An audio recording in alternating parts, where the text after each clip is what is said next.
আশা খুঁজে পাচ্ছি না। আমার বাবাকে আমি অনেক অনেক অনেক ভালোবাসতাম, বাবা আমাকে অনেক ভালোবাসতো। 4টা বোনের পরে আমি একটা ছেলে, আমাকে অনেক ভালোবাসতো বাবা। ঠিক তদ্রূপ আমি আমার বাবাকে আমাকে যেভাবে ভালোবাসছে আমি ওরকম ভাবে ভালোবাসার চেষ্টা করছি। তারপরেও যদি কোনো অপূর্ণতা থেকে থাকে আমি আল্লাহর কাছে ক্ষমা চাই যে আল্লাহ আমাকে মাফ করে দেয়। আর যদি কোনো চলতে ফিরতে যদি কোনো ভুল ত্রুটি করে থাকে আপনারা ক্ষমা করে দিবেন। যদি কেউ পানা দানা থেকে থাকে তাহলে আমাদের কাছে বলবেন, আমরা পরিশোধ করার চেষ্টা করব।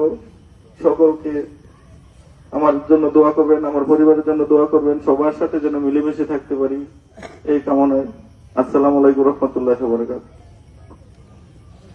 আসলে অনেক বক্তা আমাদের মাঝে উপস্থিত হয়েছেন বিভিন্ন রাজনৈতিক দলের, সময় স্বল্পতার কারণে আসলে লাস্ট নিয়ে প্রশিক্ষণ বক্তব্য দেওয়া উচিত, যে কারণে অনেকেই আমরা সুযোগ দিতে পারিনি, তার জন্য ক্ষমা প্রার্থী।